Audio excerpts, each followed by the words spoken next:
بسم اللہ الرحمن الرحیم۔ حضرت علی رضی اللہ عنہ، تمہاری عورتوں میں سب سے بہترین وہ ہے جو اپنے کردار میں پاک دامن اور اپنے شوہر کو حد درجہ پسند کرنے والی ہو۔ کبھی کسی کو دکھ مت دو، کیونکہ معافی مانگ لینے پر بھی دل میں درد باقی رہتا ہے، جس طرح دیوار میں سے کیل نکالنے پر بھی سوراخ باقی رہتا ہے۔ زندگی کی خوبصورتی ایک دوسرے کی بات کو برداشت کرنے میں ہے۔ بے غیب انسان تلاش کرو گے تو اکیلے رہ جاؤ گے۔ کائنات میں بہترین جوڑے وہ ہیں جو ایک دوسرے کو ایمان کی طرف لائے اور ایک دوسرے کے لیے جنت میں جانے کا سبب بنے۔ دنیا کو سچا ہونے کی دلیل مت دو، بس یہی سوچ رکھو کہ اللہ سب جانتا ہے۔ کبھی اس کو نظر انداز نہ کرو جو تمہاری پرواہ کرتا ہے، ورنہ کسی دن تمہیں احساس ہوگا کہ پتھر جمع کرتے کرتے تم نے ہیرا گنوا دیا۔ کسی کی اچائی کا اتنا بھی فائدہ مت اٹھاؤ کہ وہ برا بننے کے لیے مجبور ہو جائے۔ برا ہمیشہ وہ بنتا ہے جو اچھا بن کر ٹوٹ چکا ہو۔ یاد رکھنا، غصے کی حالت میں کوئی فیصلہ نہ کرنا اور خوشی کی حالت میں کوئی وعدہ مت کرنا۔ کسی ایسے شخص کو کبھی مت گنوانا جس کے دل میں تمہارے لیے محبت، فکر، عزت اور چاہت ہو۔ اپنے دوست کی عزت کرو، اس لیے نہیں کہ وہ تمہارے غیب جانتا ہے، اس لیے کہ وہ تمہارے غیب سے واقف ہونے کے باوجود تم کو دوست مانتا ہے۔ اگر کوئی اپنا ہمیں بھول جائے تو کیا کیا جائے؟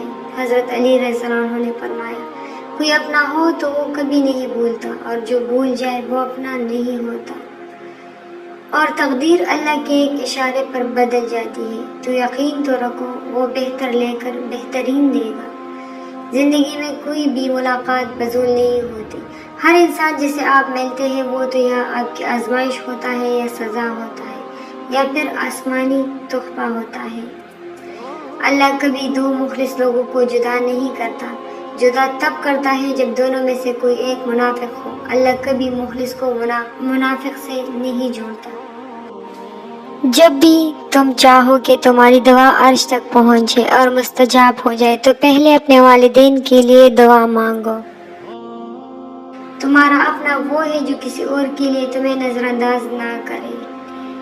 بے شک بہترین نکاح وہ ہے جس میں لڑکی کی عمر لڑکے سے چند سال زیادہ ہو۔ اچھا انسان وہ ہے جو کسی کا دیا ہوا دکھ اور درد تو بھول جائے مگر کسی کی دی ہوئی محبت کبھی نہ بھولے۔ کچھ لوگ اپنے عقل کی وجہ سے قیمتی رشتے کھو دیتے ہیں اور کچھ لوگ رشتے بچاتے بچاتے اپنی قدر ہی کھو دیتے ہیں۔ جس خواہش کو تم اللہ کی رضا کے لیے رد کر دیتے ہو وہ اسی خواہش پر راضی ہو کر اسے تمہارا مقدر بنا دیتا ہے۔ اپنی زبان کی تیزی اس ماں پر مت چلاؤ جس نے تمہیں بولنا سکھایا۔ نماز میں کسی کے لیے دعا کرنا اور اس کو پتہ بھی نہ ہو، بس یہی سچی محبت ہے۔ کسی ایسے کے ساتھ رہو جو تمہارے ہونے پر رب کا شکر ادا کرے۔ زیادہ سوچنا انسان کو ختم کر دیتا ہے، بس دعا کرو اور رب پر چھوڑ دو۔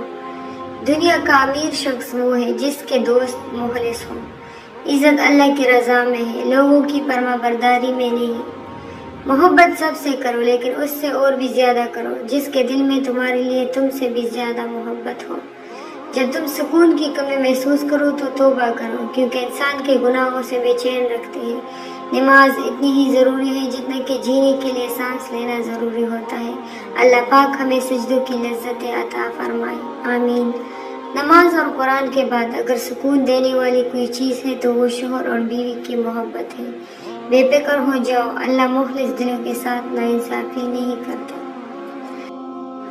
عقل مند ہے وہ شخص جو انجام سوچ کر کام کرے۔ اگر محبت ان سے نہ ملے جن سے آپ پیار کرتے ہو تو پھر محبت ان کو ضرور دینا جو آپ سے پیار کرتے ہیں۔ زندگی استاد سے زیادہ سخت ہوتی ہے۔ استاد سبق دے کر امتحان لیتا ہے اور زندگی امتحان لے کر سبق دیتی ہے۔ اللہ تمہارے راستوں کو روکتا ہے، تمہاری دعاؤں کو نہیں۔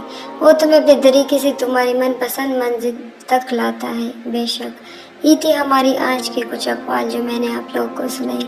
اگر اس میں سے کوئی بھی اقوال پسند آیا ہو تو ویڈیو کو لائک ضرور کیجیے گا اور چینل کو بھی سبسکرائب کیجیے گا اور کمنٹ میں ضرور بتائیے گا کہ کیسے لگتی ہے آپ کو میری ویڈیوز۔ ملتے ہیں نیکسٹ ویڈیو کے ساتھ۔ اللہ حافظ۔